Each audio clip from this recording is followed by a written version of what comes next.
Hey y'all, I'm QUANNA, the founder and producer of Carefree Black Girl podcast, filling in today for our amazing host. Today I'm about to have a dynamic conversation with some amazing HBCU leaders here on Carefree Black Girl podcast, where we discuss all things carefree, black, and Correct. girl.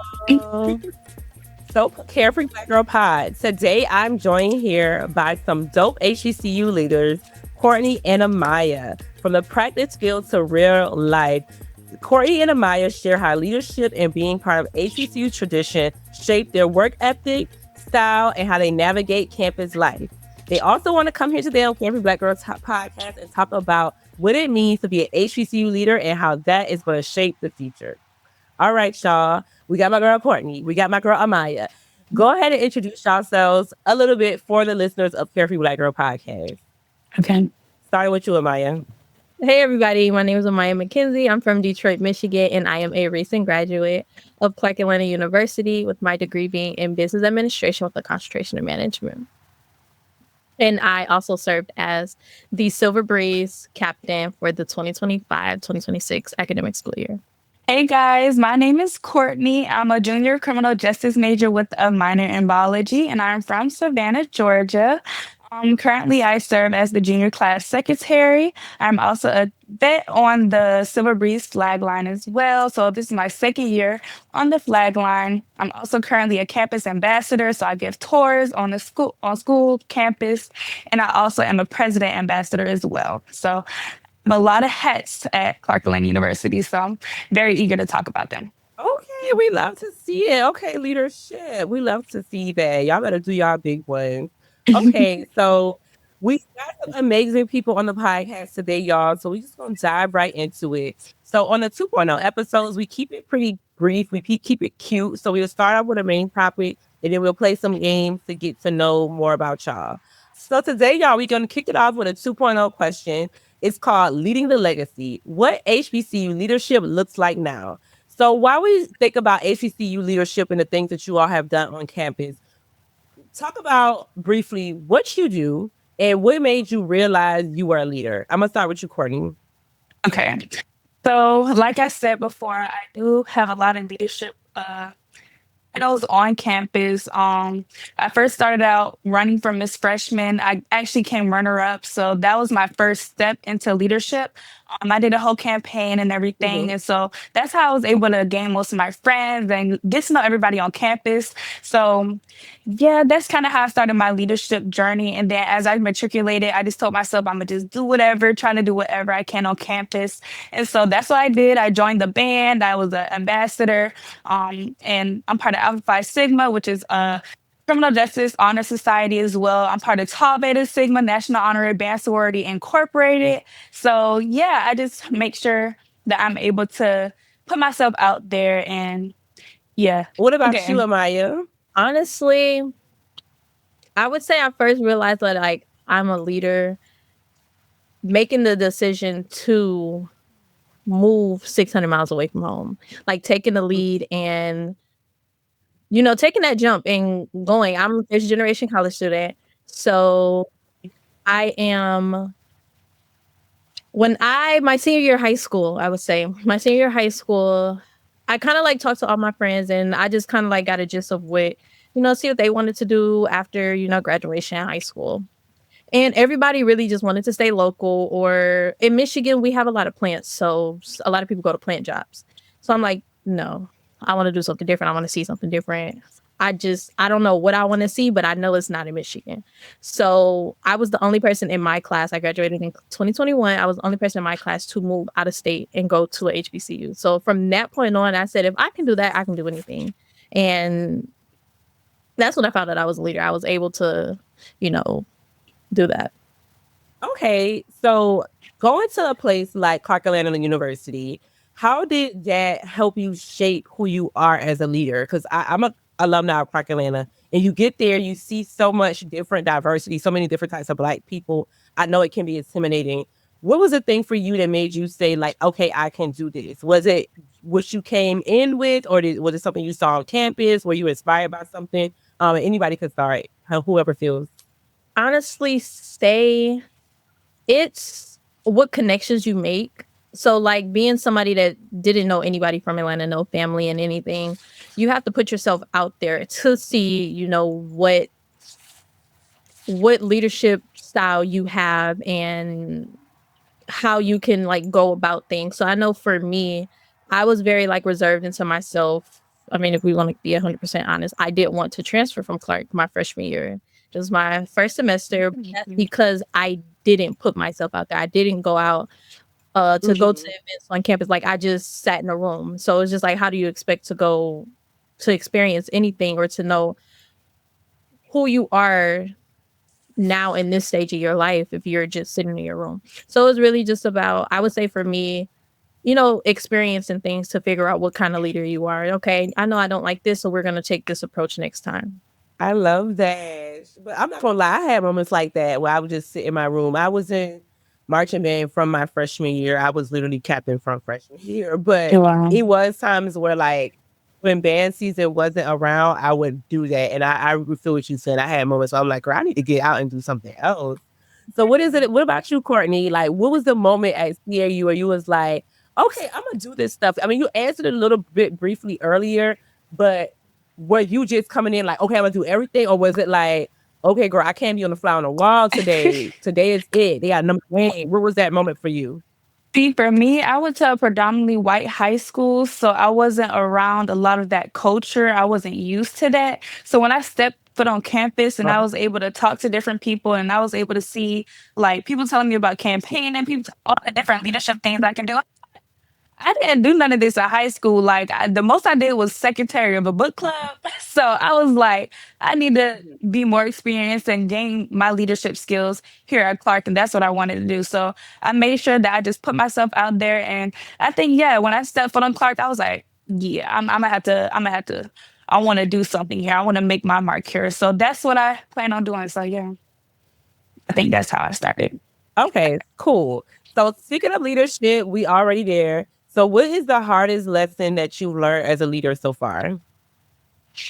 And it could be on a personal level about you, or it could be working with somebody else. I've learned a lot about how I come to people and how I do have to change my tone of voice, how I use my hands. I talk a lot with my hands, things like that. And people don't take it. I don't see it as a aggressive manner, but some people take it like that. So I had to learn how to shift and how to be able to, be patient with others and, not try to not talk too aggressive to other people. So I think that's my biggest thing. Because I'm very passionate about what I do and whatever I do. So whenever I'm like in coach mode or anything, some people might take it the wrong way, but I think that's one of my biggest things. Like, yeah, just having to be patient with people and learning other people because it's not just me, it's other people who are perceiving me. So I have to take what they see into accountability and into account. So, I know that's right. I'm from Savannah too, girl. So um so yeah, we yeah. be like what about you, Amaya? What's the hardest lesson you've learned as a leader so far? I would say two things for sure. It is patience. Um, and especially being in a program in college because we're all adults. So it's kind of different from, doing band stuff in high school or even younger because you're not really understanding what's going on. So, but being an adult, you're having your understanding, your emotions, everything like that. So having patience, learning that everybody doesn't learn and teach the same way you Mhm. can learn and teach. And then the second thing I would say you can't carry on like other people's emotions because that will not take you far. I am an emotional person. So it's just like when it came to practice, if somebody moved, they come in, they moved a little shaky. I'm picking that up. And it's just like, okay, now my mood a little shaky, but you can't pick those kind of things up. You have to just like let it roll right off your shoulders. So those were like Mhm. the two hardest lessons that I had to learn. Still working on it, we're human, but those were the two lessons that I learned. I love that. I mean, because I feel that because as a business owner, even now, when somebody come in with a stink attitude, I'm already ready, like to either be like, "Girl, forget her," or match it, or either be like, girl, what's wrong with you? And it's like sometimes you gotta just like let people be in their moment and just continue on about the day and just go ahead and get with the goals, that's set for the day. Because it's like once you let that little piece get into you, then it changes your mood. So I understand that. I Yeah. love both of y'all answers. Y'all really killing it, ladies. I'm so proud of y'all. And Thank if you're you. listening to this again, y'all, I'm a producer, so I'm fangirling right now. These are like my little babies. So if y'all don't know, I am CAU alumni. I'm also Silver Breeze alumni. I'm also a member of Tau Beta Sigma. So, this is all distinct. And I'm from Savannah. So this is like full circle. I'm a little older, but this is full circle for me. Okay, cool. So how do you I know that you talked a lot about empathy, Amiyah. How do you lead while also giving yourself grace? Now with me leading, I know I tried to be the leader that I would want. So with my team, maybe you can ask some people I probably care too much about what they thought. But that's how I decided to lead. I wanted to know, okay, how did this practice go? Or how did the teaching go for you? Like, I'm just trying to always get constant feedback because I know the type of leader that I know what kind of leader I would want sitting in front of me. So I would try to like, reciprocate that same energy. Giving myself grace, I did something everybody can know about me. This is my second time ever touching a flag, 2025. And that was my first time, like, being captain and everything. So everything was completely new to me. So I knew that just because this is my first time, I have to give myself grace. So, just be nice to myself because I don't know it all and I'm human kind of thing. That's all I tell myself. You're human, you're gonna make mistakes. As long as you hold yourself accountable and learn from them, you can grow from it. And so that's really the mindset I have for the season. And I think the team turned out pretty well with me being leadership. I don't know. You did a pretty good job. You was good. When I came from homecoming, I wouldn't have known this was only your second year. So kudos to you. What Thank you. about you, Miss Courtney? How do you give yourself grace as a leader, even off of the flag field or the band field, football field? I always forget we're there for the football team. Gosh. No, for real. But one way I give myself grace is to remember, like Amiyah said, I am human. I do have a lot of things that I do on campus, so sometimes I tend to get overwhelmed. So whenever I'm feeling overwhelmed, I take a step back, let sleep it out, and then I'll maybe wake up again, try to feel rejuvenated, write down everything that I need to do. So I'll like write down Tau Beta Sigma, write down everything I need for that. Campus ambassadors, everything I need for that. Silver Breeze, everything I needed for that. Write down, put it on a list, make sure I can visualize it and see what I actually need to do. And usually that helps me a lot is visualizing, actually physically seeing everything that I need to do. So that's how I give myself grades, try to stop myself from panicking and things like that. So yeah. Okay, cool, y'all. That was great. So the second part of 2.0 question, as I stated earlier, this year is the 100th year of having Black History Month this February, and this episode will be one of the episodes that commemorate that. So as an HBCU leader, what is one thing that you think is important for you to do now so that the legacy of HBCUs, Black history, could last another 100 years? Okay, so I would say one thing that I would do now is just keep the legacy alive. So I would say for me, the high school I went to in Michigan's Henry Ford Academy is a high school inside of the Henry Ford Museum, but it was very diverse. And when it came down to touring colleges, I did not tour not one HBCU at that school. So I really didn't have any knowledge of HBCUs. I had to go out and do my own research. So I would say just keeping that legacy alive and outreach to minorities, to Black children, even if they're not in high school. I mean, yeah, even if they're not in high school, go to middle schools, go to elementary schools, and let them like plant that seed now so they know, Mhm. okay, this is what I want to do when I go to high school. Like just keeping the legacy alive because going to HBCU is not a trend. This is our legacy. These are our traditions. This is our culture. So yeah. So one thing that I'm making sure to make sure that the legacy in Black History Month is continually celebrated is as youth class secretary. I'm having events. We're doing different things to celebrate Black History Month. We also have our junior spotlight, so that celebrates all of our Black students and what they're doing on campus, different things like that. So I feel like just celebrating others, bringing forth what Black African Americans are doing on campus, because we have a lot of students that are doing a lot of things. I love that. And I love you what you ladies are saying, because if your high school didn't have no HBCUs, that mean that every year you need to be calling them like, hey, make sure y'all get some HBCUs on these tours, because it's Black schools out there Hmm. for these Black students. And you too, Courtney, honey, even if it's one Black kid at that school, they need to know about it. Yes. Okay, I love that. Okay, cool. If you were a younger, well, y'all kind of answered this a little bit, but if you were a younger kid coming from a predominantly white high school or mixed high school, and you wanted to explain the importance of going to HBCU, and this was 50 years from now, 100 years from now, what would you say?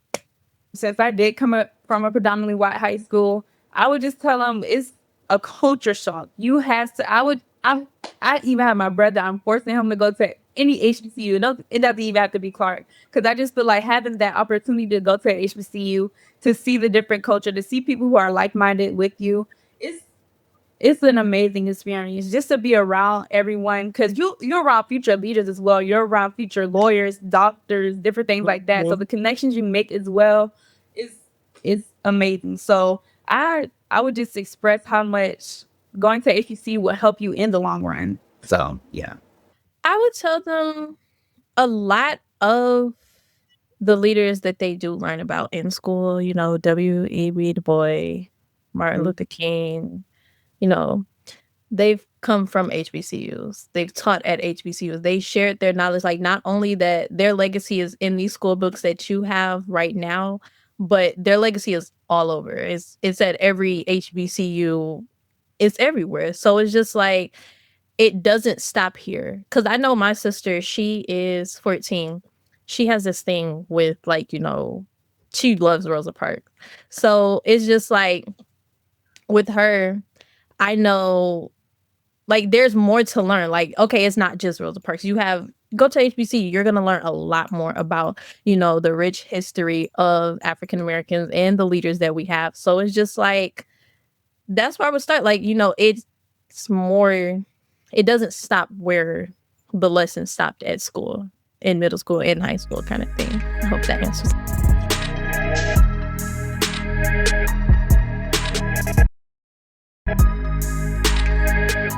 Yes, bigger legacy to experience. I love that.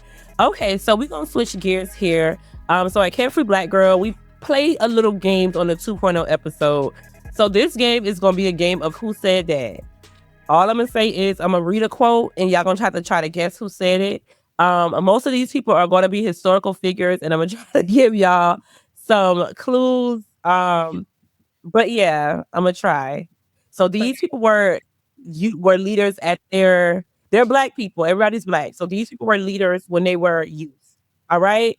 And it's a game of who said that. Who said that? Who said that? Everyone Is was it gonna trying be to like say multiple choice?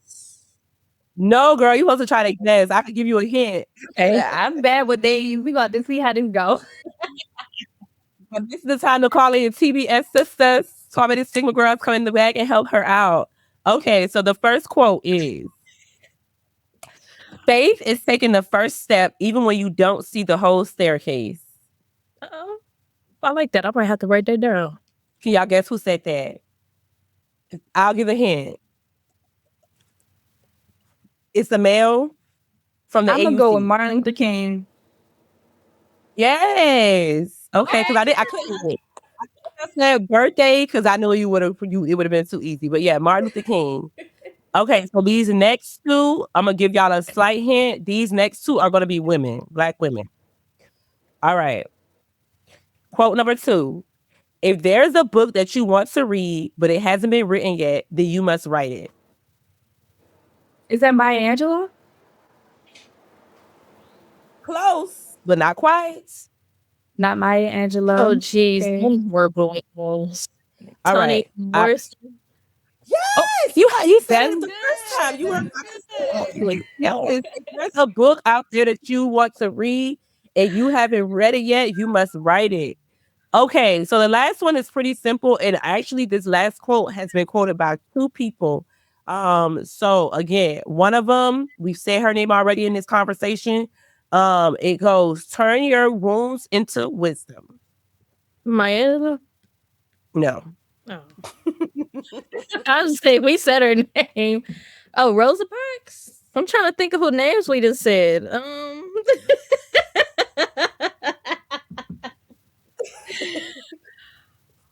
You said we Okay, said so her I'm name. gonna give y'all this one. So Oprah Winfrey said this one. As, as well as oh my god, the other name is like skipping me right now. Oh, she's irrelevant. So Oprah Winfrey said it. And Nene Leakes also said it. We just To quote the famous Oprah Winfrey, you have to turn your wounds into winsome honey. But yeah, that was good. Y'all got Okay. 2 out of 3. That was Y'all. fun. Okay, so moving right along. So before we end every episode, we try to leave our listeners with some carefree keys.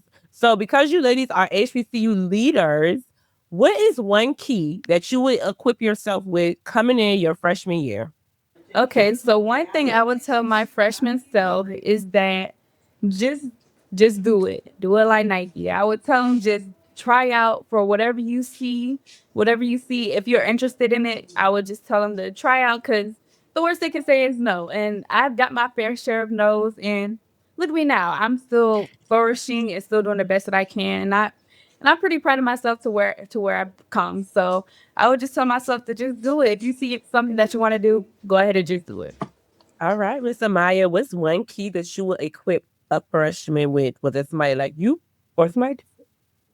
I would say I agree with Courtney. Just I would say do it. Do it scared. Do it. As soon as the thought cross your mind that you want to do it, just do it. Because the more you think about it, the more you start thinking of what could go wrong. And you won't be able to matriculate through life if you always think about what's going to go wrong. So do it if you are new to it. Do it if you don't have any experience. Do it, just do it. Because do it scared. Like just like Courtney said, just do it. You have to keep an open mind. You can't let because you're your biggest, competitor. So you can't the brain is gonna tear you up if you let it. So you can't let it win. Just gotta go. Keep open mind and do it.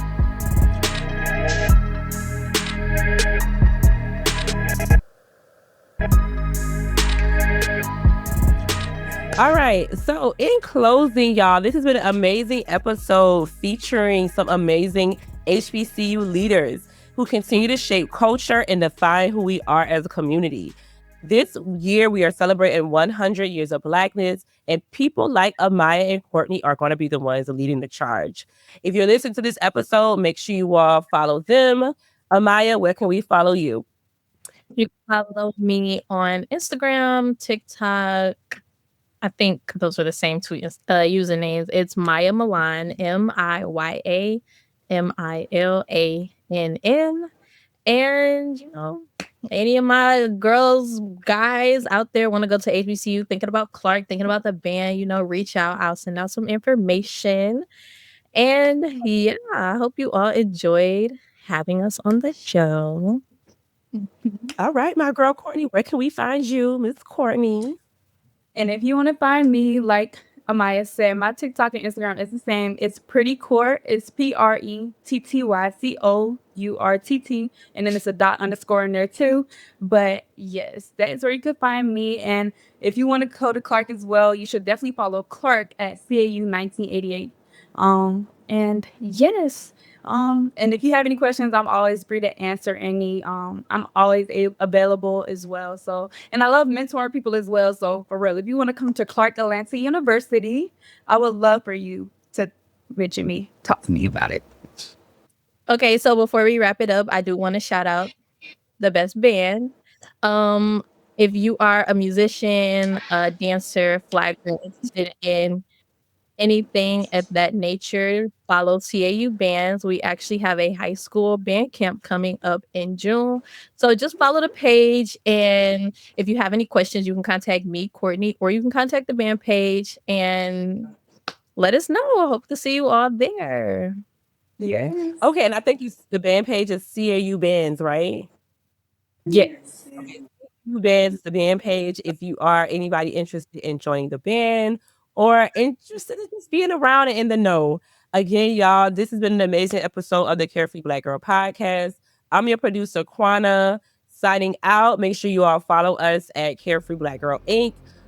Join our newsletter. We just hit 25,000 subscribers. And be sure to hit us up on our 10 city tour starting this March at South by Southwest. We cannot wait to hang out with y'all. Bye.